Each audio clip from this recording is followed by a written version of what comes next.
Hey everybody, this is Dan. Today I'd like to play a game of 5-minute blitz chess on FICS, the free internet chess server. And okay, so I played e4 and my opponent chose the French defense, so let's get into the French defense. Let's try the advanced variation. This is something that I'm pretty experienced playing against as black, but a little bit, well actually quite a bit less comfortable playing as white. Normally as black here I'd move queen to b6. So no, okay, white chooses a different line. I think bishop to e2 is quiet but good, preparing to castle kingside. And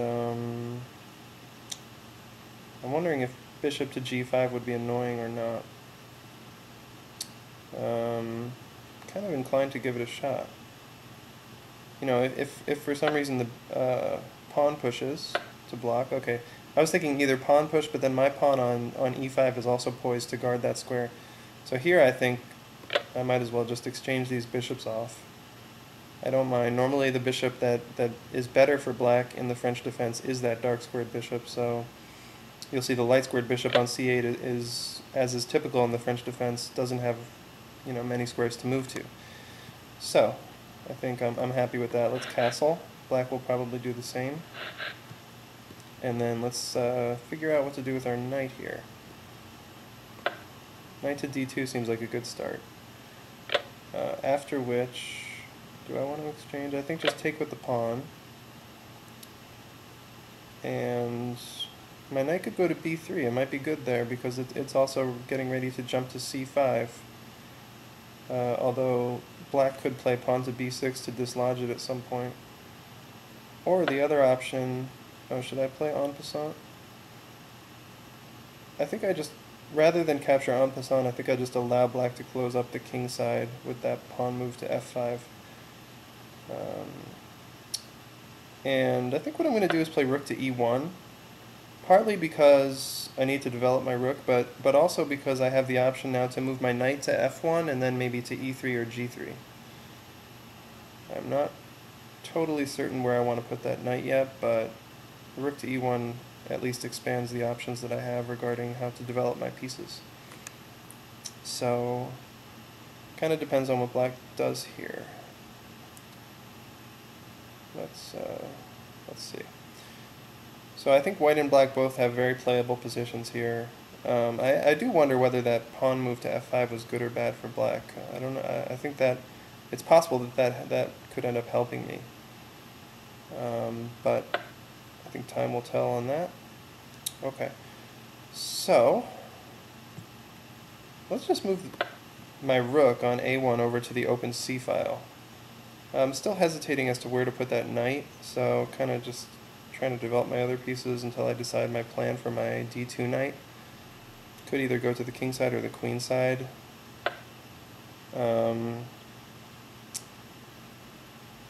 At this point, okay, I'm feeling like let's just play slowly here. Everything looks safe, so I'll just move my rook on c1 up to c3. The idea of maybe doubling my rooks or even tripling my major pieces on the c file. Do I want to move my knight to f1 now? I'm going to give it a shot. So knight to f1 is preparing either knight to e3 or knight to g3. You normally make a knight move like this to reroute your knight. Obviously you don't want your knight to stay on f1, but sometimes it's necessary to take more than one move to relocate your knight to a stronger square. So in the spirit of that, I move knight to f1. And we wait. Okay, so what is this knight doing? It's hitting my a2 pawn, and I don't like that, so let's play pawn to a3, forcing a decision by that knight as to where it wants to go. Of course, black does have the exchange here of the option here of just exchanging off the rooks first. So let's see which direction black decides to go in here. Either move the knight or exchange the rooks. Okay, the rooks are taken off. And actually, this brings my b pawn over to the c file, so that's no longer an open file, it's now a half open file. And I do need to be a little bit concerned about black piling up on the c file and attacking my pawn on c3, which is a potential target.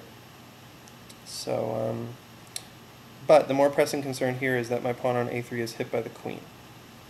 So let's just move it. And, okay, so that knight is getting ready to jump into c4, at which point I'll probably just chop and take the knight. But might as well move my knight over from f1 to e3. That was one of the two potential squares, and now looks like a good place because it guards the c4 square, which could, in certain situations, be a very good home for that knight on the black knight on a5.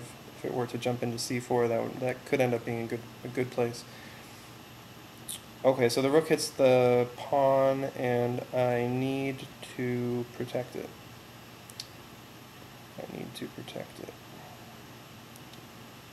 Here I go. Queen to c2. I really wouldn't mind if the knight jumped into that square because I'm ready to chop it with either the bishop or the knight. And the clocks are winding down here, entering Blitz mode. It's like things are going to get a little bit heated and quick coming up in the next couple of minutes.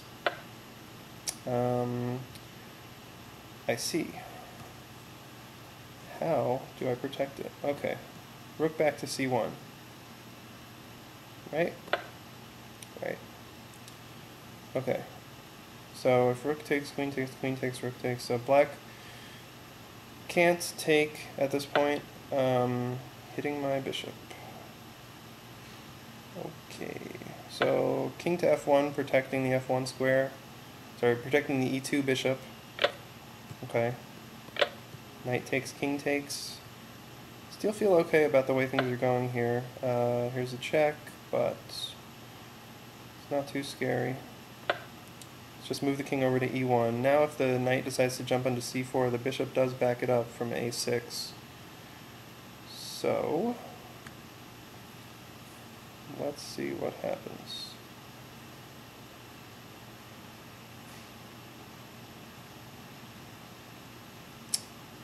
Black has pressure on the c-file. Seems like I've got it covered, although my position is a bit defensive. I think this might be time for kind of just some more slow maneuvering play. The upside is that black is burning seconds here, thinking about the plan, so the clock is in my favor. Okay, what to do with that? So why not just go back to d1, which looks weird, but does offer another defender to that c-pawn. And then my other knight maybe could even come to d2, and maybe I could just push that pawn to get rid of the... although at this point I think it's not quite time to do that yet. Or maybe I can exchange queens by moving queen to c2. Okay, hitting my rook. Yeah. So let us see. Rook to b1. Any problems with rook to b1? Any problems with rook to b1? I don't have much choice. Rook to b1 looks forced anyway, so let's just see how it turns out. I'm a little scared by black's piece placement here. It seems like somehow I've gotten into a relatively passive position, and I would really like to exchange some pieces. So, in the spirit of exchanging pieces, I offer knight to d2, hitting the bishop, hitting the knight. If knight takes, queen takes. Okay, I dropped a pawn there, but at this point, the main concern that I have is simplifying this position, so let's just continue. My opponent is down to very little time here. I definitely have not played perfectly, but at least I've played into a tight position in which I have a chance to hold this. Do I want to... What do I want to do? Alright, so back to hitting... Okay, I have to play this to protect my g2 pawn, I guess. And force black to make a decision. Okay, so knight back. I want to reroute again. These knights are busy this game. Okay, knight over to f2, and now I can jump into e4, or even move the queen there with an attempt to exchange. But I think knight there looks better. Hitting the pawn on g5. My opponent's down to 13 seconds. Let's exchange. And let's give a check. So I managed to get my knight to a really strong square on f6. And threatening some nonsense with this kind of move. So let's see if this leads to something. Do I have mates?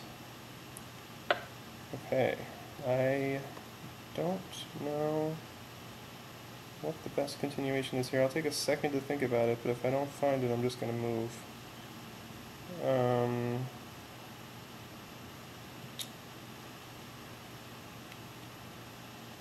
Alright, I'm just going to play this queen to g8 check and hope for another check here. Oh, it looks like the game's going to finish on time. Yeah, my opponent actually lost on time there, and I only had about 7 seconds left, but yeah, I better go back and look at that position and see if I had some forced mates here. At this point, it looks like the king would be forced over to d8, at which point,